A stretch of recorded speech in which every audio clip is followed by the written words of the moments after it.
자, 이제 두 번째 통계 함수의 이제 그 다음 내용으로 조금 넘어오게 되면요. countIf와 sumIf라는 함수가 있는데요. 이 두 가지 함수는 이때까지 count와 이때까지 sum, 이때까지 average 이런 함수들은 전부 다 그냥 범위 값에서 그냥 평균, 범위 값에서 합계, 범위 값의 개수 이런 것들을 구할 수 있는데 여기는 특별히 차이점이 조건이라는 게 붙게 되죠. 이런 조건에 해당하는 사람의 개수. 이런 조건에 해당하는 사람에 해당하는 뭐 점수의 값, 합계 뭐 이런 것들을 구한다면 countIf와 sumIf라는 함수를 쓰셔야 됩니다. 자, 지금 우리가 실무에서는요, countIf와 sumIf를 많이 쓰긴 하는데 조건이 지금 하나죠. 그죠? 근데 만약에 조건이 2개 이상일 수가 있겠죠. 자, 그럴 경우는요, 우리 복수, 영어 할 때 우리 복수할 때 s 붙이죠. 자, 그런 것처럼 여기에 조건이 여러 개일 경우에는 countIf s, sumIf s라는 함수를 써가지고 조건을 여러 가지 조건을 충족하는 sum과 count를 구할 수 있습니다. 자, 그거 한번 체크해 보시고요. 다음번에 우리 예시 또 통해서 알아보도록 하면 좋을 것 같습니다. 고급 시간에 한번 해볼게요. 자, 그러면은 countIf와 sumIf는 특이한 사항이 조금 있는데요. 일단 인수가 2개죠. 그죠? 괄호 안에 들어가야 되는 값의 종류가 2종류가 되겠습니다. 자, 검색해야 될 범위와 쌍따옴표 처리되어 있는 조건이 들어가야 되겠습니다. 여기서 특이한 거는 쌍따옴표 처리를 해서 조건을 적어줘야 된다는 게 조금 특이한 사항이 됩니다. 우리가 뭐 크거나 작다 이런 부등호와 관련된 조건을 적을 때도 쌍따옴표를 처리를 해주셔야 되거든요. 그래서 countIf, sumIf 계열 함수는 쌍따옴표를 써서 조건을 적어야 된다는 게 조금 특이한 사항이고요. 그러면 countIf와 sumIf의 차이점은? 자, countIf는 이게 세트예요. 검색 범위에서 조건에 해당하는 걸 찾는다. 근데 sumIf는 검색 범위에서 조건에 해당하는 걸 찾아서 같은 라인에 있는 다른 합계 범위에서 합계를 구해주는 게 하나 더 추가되는 거죠. 그죠? 그래서 마지막에 합계 구할 범위라는 게 마지막에 추가되는 겁니다. 자, countIf, sumIf만 있겠어요? average if도 있겠죠? 조건에 해당하는 평균을 구하는 함수일 것이고 마찬가지 마지막 부분에 평균 구할 범위를 잡아주게 되면 평균이 구해지게 되겠습니다. 자, 그러면 예시를 통해서 우리가 sumIf, countIf를 한번 연습해 보도록 할게요. 자, 문제를 보시게 되면 참석, 불참 인원수를 각각 구하라고 나왔습니다. 자, 여기다가 구해주면 되겠죠, 그죠? 자, 한번 생각해 봅시다. 참석, 불참이라 나와 있는 이 값을 가지고 우리가 판단을 할 건데요. 지금 보면은 참석은 참석이라고 적혀 있어요. 불참은 안 적혀 있습니다. 자, 그러면 countIf를 꼭 쓰지 않더라도 우리가 구할 수 있나요? 없나요? 있겠죠. 그죠? 참석이라는 조건을 걸지 않더라도 지금 참석 아니면 빈칸이기 때문에 count blank란 함수를 쓰게 되면 불참자 수를 바로 구할 수 있고요. 참석이라는 글자가 적혀있는 값들이 카운팅 되면 참석이기 때문에 이거는 count a라는 함수를 쓰게 되면 참석자 수를 또 구할 수가 있습니다. 자, 그런데 지금 이 문제는 countIf라는 함수를 써서 구하는 거기 때문에 우리가 여기에는 그렇게 한번 써볼게요. 자, 는에서 countIf라는 함수를 쓰겠습니다. 자, countIf는 앞서 말씀드린 것처럼 검색할 범위와 조건이 세트입니다. 그죠? 그게 있어야지 조건에 해당하는 걸 찾아서 개수를 구할 수 있는 거겠죠? 자, 그러면 일단 range라 나와 있는 범위는 검색할 범위, 즉 참석이라는 글자를 찾을 범위가 되기 때문에 여기 E4에서 끝까지 한번 선택해 볼까요? E4에서 E26을 이렇게 선택해 주시면 되고요. 콤마. 자, 크리테리어는 조건입니다. 조건은 쌍따옴표 처리해서 처리한다 했으니까 쌍따옴표에 참석이라는 글자를 오타 없이 꼭 적어주셔야지 참석이라는 글자를 찾을 수 있습니다. 자, 괄호를 닫고 엔터를 치게 되면 총 참석 인원이 13명인 걸 구할 수 있겠습니다. 자, 그러면 불참자 수 아까 count blank로 구할 수 있지만 countIf로도 구할 수 있거든요.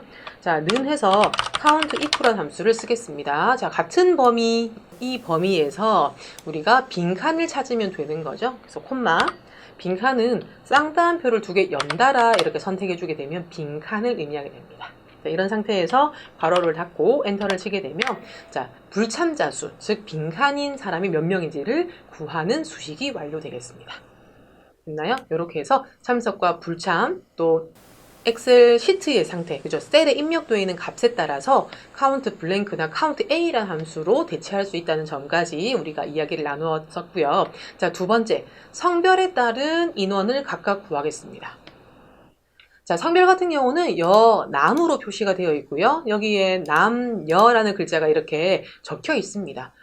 엑셀 같은 경우는 최대한 적혀 있는 값을 활용하는 게 나을 수 있어요. 우리가 참석이라는 글자를 잘 적는다고 하더라도 오타가 들어가 있거나 눈에 안 보이는 빈칸이 들어가 있으면 검색이 안 될 수가 있거든요. 그렇기 때문에 이렇게 조건은 적혀 있는 거를 활용하는 게 훨씬 더 안전할 수 있습니다. 자, 그러면 적혀 있는 남, 적혀 있는 여라는 값을 가지고 참석자 수를 성별에 따라서 한번 구해 보도록 할게요. 커서를 H11에 갖다 놓고요. count if라는 함수를 먼저 적겠습니다. 자, range라고 나와 있는 검색할 범위는 성별 부분이 되겠습니다. 그래서 자, D4에서 D26을 선택해 주시면 되겠는데요. 자, 콤마 해서 자, 쌍따옴표에 남을 적으려고 했는데 아까 제가 말씀드린 것처럼 남이라고 적혀 있는 값을 쓰는 게 더 편하다고 말씀드렸었죠. 쌍따옴표 지우고 남을 선택을 해야 되겠습니다. 자, 그런데 여러분들 선택돼야 안 돼요? 선택이 안 돼요. 그럼 포기하지 마시고 다른 칸을 클릭하셔서 키보드 중에 방향키로 그 칸으로 이동해 주시면 그 셀을 찍는 효과가 됩니다. 다른 칸을 찍어서 키보드 중에 방향키를 써서 내가 원하는 위치, 즉 G11을 찍어 주시면 됩니다. 됐죠? 자, 이렇게 해서 괄호 닫고 엔터를 치면 되는데요. 자, 지금 저는 적혀 있는 남이라는 글자를 쓸 거예요. 근데 남만 구하는 게 아니라 여자에 해당하는 그죠? 참석자 수도 구할 거잖아요. 그러면 하나 구해서 끌어주면 되겠네라는 생각이 들죠? 자, 끌어주면 된다라는 생각이 들었을 때 이제 참조 방식을 조금 선택을 하셔야 됩니다. 복잡하지만 이런 절차들을 조금 거치다 보면 조금 이제 익숙해지실 수 있거든요.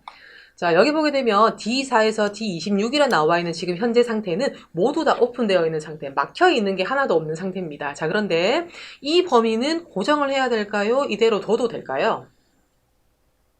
자, 아래쪽으로 끌어서, 그죠? 여자에 해당하는 참석 인원수를 구할 건데요. 그러려면은 D4에서 D26이라고 되어 있는 이 값은 고정을 시켜줘야 되겠죠? 그래서 F4번으로 절대 참조 형태로 해주시는 게 맞겠습니다. 그죠? 뭐 생각할 필요도 없이 이 부분은 무조건 고정이죠. 그죠? 자, 그러면 G11, 지금 눈에는 잘 안 보이지만 G11 같은 경우는 남이라는 글자가 적혀 있는 칸이었습니다. 그럼 이 칸은 우리가 한 칸 내리면 같이 내려가도 돼요? 안 돼요? 돼야죠. 그죠? 남에서 여로 내려가야지 여라는 조건으로 바뀌어서 같은 고정되어 있는 범위에서 여라는 조건에 해당하는 값을 구할 수 있겠죠. 그래서 요거는 상대 참조로 그대로 둬도 되고요. 만약에 혼합 참조를 좀 쓰고 싶습니다 라고 한다면 어떻게 하면 될까요? 자, 혼합 참조를 쓴다면은 밑으로 11에서 12번으로 바뀌어야 되기 때문에 그죠? 11, 12로 바뀔 수 있도록 숫자 값은 오픈되어 있는 상태여야 되겠고 G열은 고정을 시켜주는 상태가 되겠습니다. 됐죠? 그래서 G 앞에만 달러 표시가 붙는 상태로 바꿔주시면 되고 지금은 여러 방향으로 그죠? 두 방향으로 끄는 게 아니기 때문에 이대로 해서 그냥 엔터 치는 게 마음 편하겠죠? 자, 이 상태에서 끝까지 한번 끌어볼까요? 한 칸 내려볼까요? 하게 되면 총 인원이 23명, 그죠? 위에 보게 되면 신청자 23명이라 나와 있는 것처럼 남녀의 개수가 잘 구해진 걸 볼 수 있습니다. 기존에 있는 값을 활용하실 수 있고 기존에 있는 값을 활용하실 때 유의사항은 끌어서 완성할 때는 참조 방식도 더 고려해야 된다는 것도 하실 수 있겠습니다. 자, 이번에는 썸이프와 관련된 부분 같이 해보겠습니다. 자, 썸이프는 카운트이프에 작성했었던 내용에 합계를 구할 범위가 하나 더 있다라고만 생각하시면 되거든요. 똑같습니다. 자, 한번 해볼게요. 자, 오른쪽에 보게 되면 현금, 온라인 입금, 수표, 어음이라고 나와 있는 어떤 조건들이 나왔습니다. 아, 여기 보니까 입금 방법에 해당하는 조건들이 쭉 나와 있네요. 자, 금액의 합계를 구하라 했습니다. 아, 그러면 현금에 해당하는 금액의 합계들을 구해서 여기에 집계를 해주는 거가 되겠습니다. 자, 그러면은 현금에 해당하는 입금 방법만 금액의 합계를 구해보는 부분이 되겠죠. 자, 이거는 조건이 현금인 거죠. 자, 는 해서 SUMIF라는 함수를 써주시면 되겠습니다. 자, range는 일단 조건, 검색할 범위가 되겠습니다. 그래서 F4에서 내려가게 되면 F28까지 선택을 하셔야 되겠네요. F28까지 선택했고요. 콤마. 자, 크리테리어는 조건입니다. 쌍따옴표에 현금. 적고 싶지만, 그죠? 적어도 되지만, 적혀 있는 값을 활용하는 게 훨씬 더 좋다 말씀드렸기 때문에 쌍따옴표는 지웠고요. 앞에 나와 있는 현금 값을 찍었습니다. 자, 콤마. 자, 자, 상대 참조 생각해야 되겠지만 요거는 나중에 이 수식을 다 적고 한번 고려해 볼게요. 마지막 부분은 sum range라 나와 있으니까 합계를 구할 범위를 잡아주시면 되거든요. 그래서 224에서 228까지 이렇게 선택해 주시면은 수식이 완성이 되는데요. 자, 이제 우리 참조 방식을 한번 고려해 봅시다. 자, F4에서 F28 영역. 이 영역은 어떻게 할까요? 고정할까요? 말까요? 그죠? 이건 내렸을 때 이 범위는 무조건 고정이죠. 그죠? 그래서 F4번으로 절대 참조 해주시면 되겠고요.